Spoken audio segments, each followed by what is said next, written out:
Now, you might have heard of this term called full stack marketeer or full stack marketing. And in this video, I'm going to take you through all the steps that you need to take and what you need to master to become a full stack marketeer.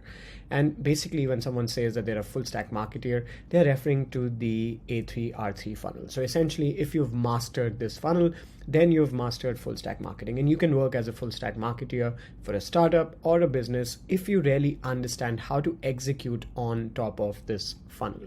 So the A3R3 funnel, which is also called the AAARRR funnel, basically covers all the stages that a startup or a business has to go through in order to grow their business, in order to sustain their business, and which is what you want to do as a marketer. So the value that you bring to a startup or a business is to be able to manage executions of campaigns, of marketing campaigns throughout this funnel.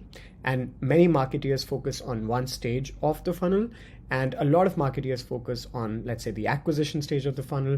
So they are not really full stack marketeers. So to become a full stack marketeer, these are the 6 stages of the funnel that you need to master. And we're going to go through all of these 6 stages in detail and then look at the methods and metrics needed for every stage. So let's get started. The 6 stages of the funnel. Let's just review the stages first. So we have awareness, we have acquisition, we have activation, we have revenue, retention, and referral. So those are the 6 stages, and that's why the A3R3 comes as a name for this funnel. So the top of the funnel, the extreme top of the funnel, is awareness.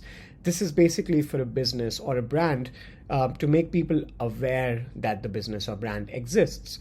Now, who are the people? This is the target audience that we've defined for the business. So you have a target audience. Now marketing comes in and says, okay, I want to work on awareness, acquisition, activation, revenue, retention, and referral. And traditionally, you might have also observed that there were different teams who used to work on different stages.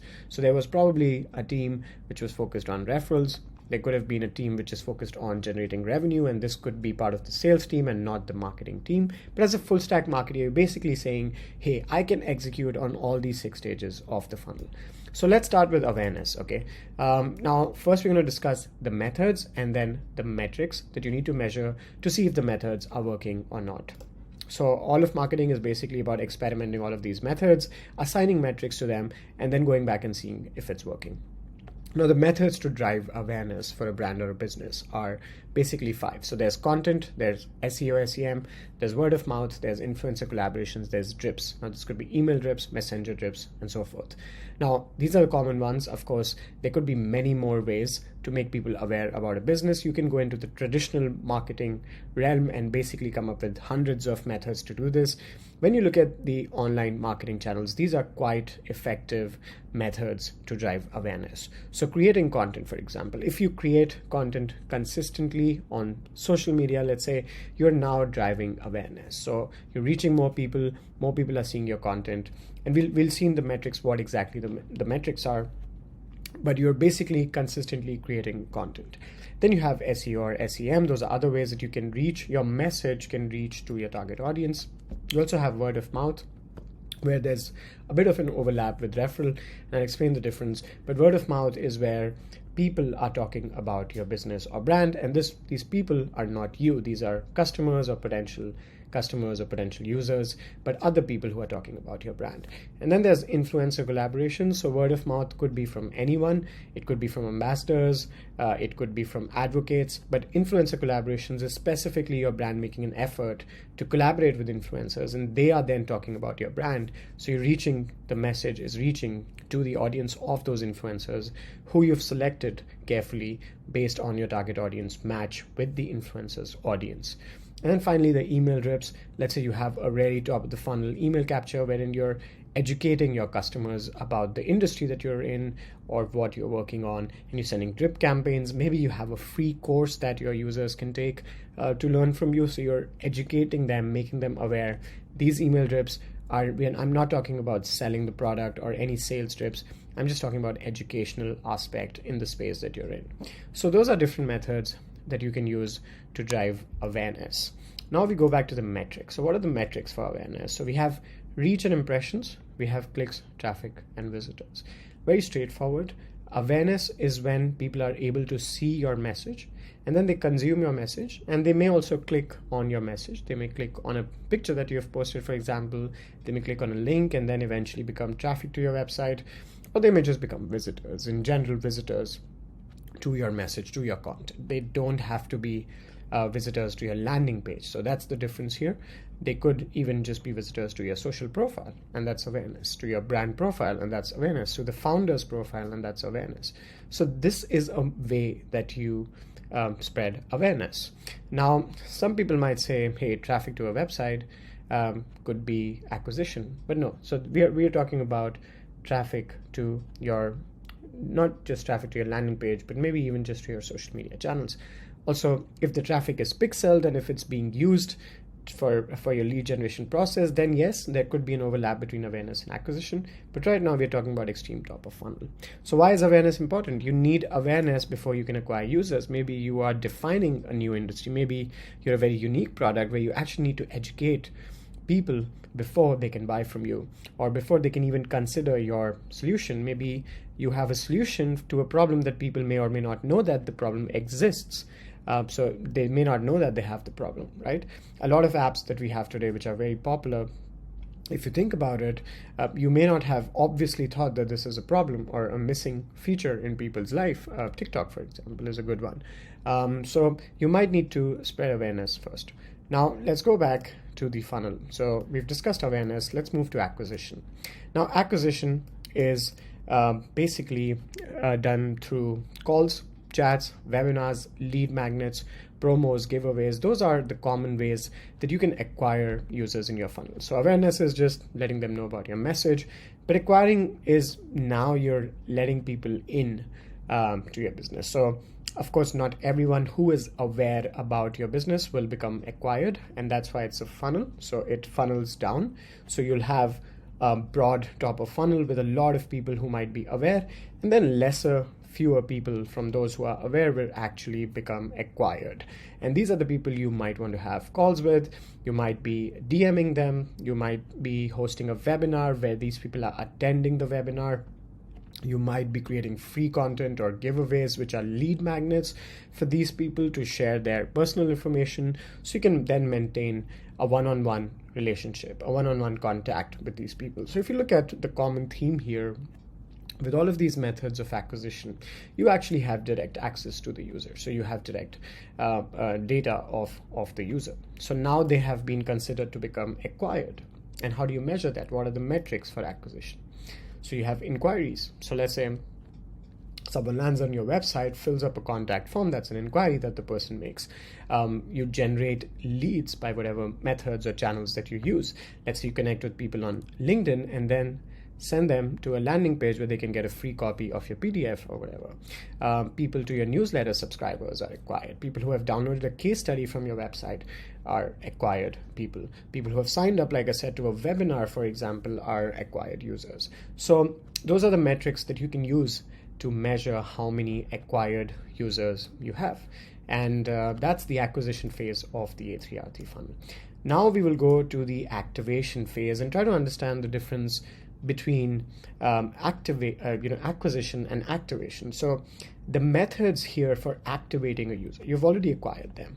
Could be providing a great user experience, providing great user onboarding. Let's say you are a mobile app and the first time that they get on the app, you've already acquired them. They've installed the app, but they actually enjoy the user onboarding. That'll be a great method for activating the user. The time that they have an aha moment using your product. If you have a good sales where you're able to address the exact problems that they have, let's say you're a services business and you get leads and then you give them a free consulting call and actually tell them these are the problems that we can fix, and they say, cool, send me a proposal, right? And then before revenue, you are already activated the user with good sales. And those are the methods that you can activate a user. Let's look at the metrics associated with activation. So let's say if I sign up for a free trial with your product, or if I am one of your freemium customers, or if I would like to take a demo of how your product works, that means you've activated me essentially as a user. So you've told me that you have a solution to a problem that exists, and I would like to consider solving that problem with your solution, and hence I have signed up for your demo, for example. So those are the ways that you can activate the acquired users. So if you can visualize this funnel, there's a lot of people who are aware. Let's say there's millions of people who are aware, and then a few 100,000 people who you have acquired, let's say in the past 1 year, let's say, and now you've activated tens of thousands of users. Then you generate revenue. So now we're talking about revenue, right? This is where the money comes in. So what are the methods that we can see to generate revenue? So I'll give you slightly different examples here. So now these examples are from different businesses.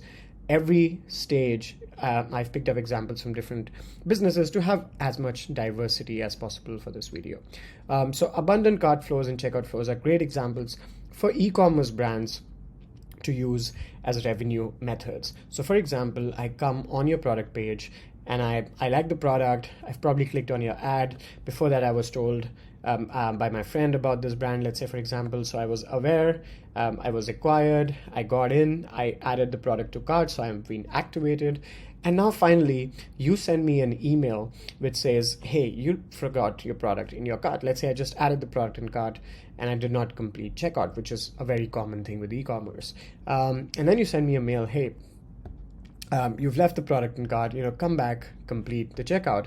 And then I come back and I complete the checkout. So this would be a great method for you to generate revenue from a user who has already been activated. Now, there are marketeers who specialize in this sort of stuff, who create abundant cart flows inside of email marketing tools, for example, in Klaviyo, who create these flows inside of SMS marketing tools, for example, in Emotive for e-commerce. Checkout flow, wherein you have a person who is just abundant in between the checkout process, after the cart. So different kinds of flows in e-commerce. Product optimization itself, relevant product upgrades. Let's say I'm already an activated user. I've got my aha moment on a free version of your app, and at the right time, at the right place, you show me a possible product upgrade. Let's say it's just as simple as remove ads, pay so much per year, for example. And that's something I can click on, and then you'll be basically generating revenue from that user. So now we are moving in the mobile app space. Let's say you're a services agency and you've generated some demos of how your agency works. And then you give a promo and say, hey, this is the starting of the year. We are onboarding only a few clients. And let's say we want to give you this offer where we'll bundle 2 or 3 services together. Let's say social media, SEO, website, and then give you this bundle pricing. And that's a way that you could actually start generating revenue from this activated user. So you see how the flow in the funnel is going from the activation to the revenue. So those are the methods to generate revenue. Now let's talk about metrics. So if you're a services company, for example, you might want to check how many retainers do you have, how much do they pay on a month-on-month basis. If you're a SaaS app, let's say you want to check how many paid conversions from trial users did you get. If you're an e-commerce brand, you might want to check your conversion rate, your number of transactions, your average order value. Those are all metrics related to revenue, purchases, transactions, conversions. This is where we are talking about the money coming in. Still, it's the top line revenue, which is what the marketing funnel of revenue stage is all about. Now, let's go into the next stage of the funnel, and that is retention.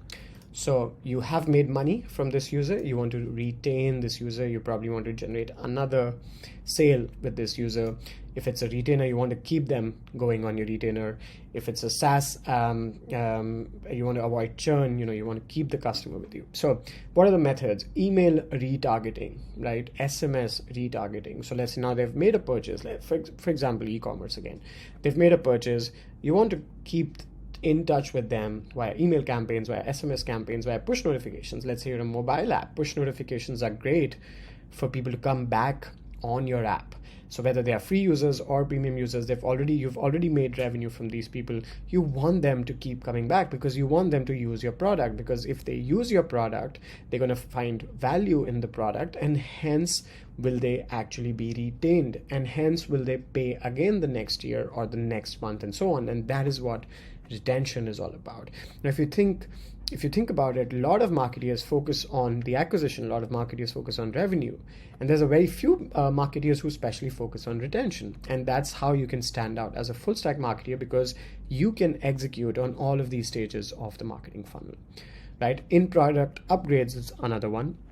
So let's say, for example, you know there is a paid user who's really optimizing on their paid plans on the app. You may want to push them to the next upgrade, to the next tier of payment, because they would find even more value. Remember, at the end of the day, it's all about adding value to the user. And what we are doing with marketing is just basically figuring out new ways to add value to the user. And in exchange, we generate value for the business. And that's how this whole cycle works. So those are some of the methods for retention.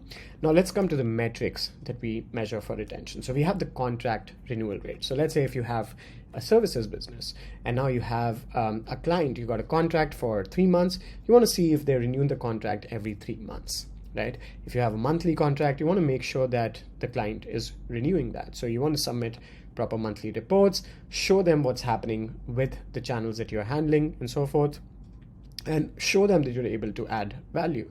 So it's a different thing to add value, and then there's also important to show them that you've added value. Now then there's customer lifetime value.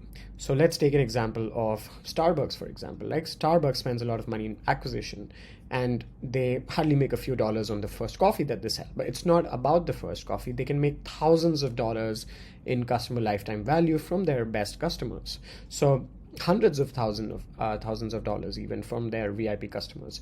So it becomes a habit. It's something that people would buy from Starbucks on a regular basis. So it's not important if they spend $100 in the user acquisition or a few $100 if they make a few $1,000s, as long as they have enough ROI to maintain the business or to grow the business. So that's customer lifetime value. If you're an e-commerce brand who sells a product one-off, you might want to consider having campaigns for the customers to come back and buy again, because the first time you got the order, you probably spent a lot of that money on ads to acquire that customer. So mostly for some businesses, a lot of money is actually going to be made on the second order, on the third order, or the fourth order, or the fifth order. And that's why customer lifetime value is a great metric for retention. Then we have Net Promoter Score, which basically shows the satisfaction that customers have with using your product or service or app or SaaS. So if your Net Promoter Score is high, means people are happier using your service, you will have more retained customers. So it's a direct metric that shows a higher Net Promoter Score would usually equate to a better retention, of course. And then there's finally churn rate, which should be low, and hence your retention rate is higher. So those are good metrics to track for the retention stage. So now we are in the referral stage of the funnel, which is final stage. Now you know that there's a high Net Promoter Score, for example.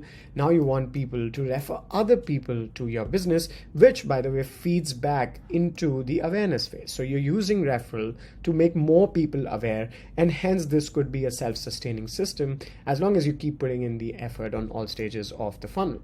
So now you want people to actually refer other people to your business, startup, service, SaaS, app, whatever it is. So the methods that you can use, affiliate marketing is a great one. So let's say, for example, I use Shopify for my e-commerce clients. I love Shopify. Now I can refer other e-commerce businesses who are just getting started or getting into e-commerce and tell them, hey, you should also use Shopify. Now Shopify will probably give me a commission from this. And for Shopify, this is a great way of generating referral customers. So affiliate marketing is one example. Email referral campaigns is one example. Let's say you're a mobile app and you've collected email data of the people who have signed up on your app, and you can just basically segment the people who are paying, who are happy, and then send them email campaigns. So as we see in the funnel, you have revenue, you have retention, and now you can ask for a referral. You can ask them to refer other people to your app, product, or service. Similarly, within the app, you don't have to go through the email. Within the app, you can ask people to refer other people. And you must have seen this with Uber, with food delivery apps, and so forth. So referral campaigns is basically different methods to get people to refer other people on the product or service. And hence your cost of customer acquisition will be lower, because this goes back to feed into the top of funnel. Now, metrics would be the number of customers referred. So with the customers that you have, how many of those are referred customers would be a good place to start.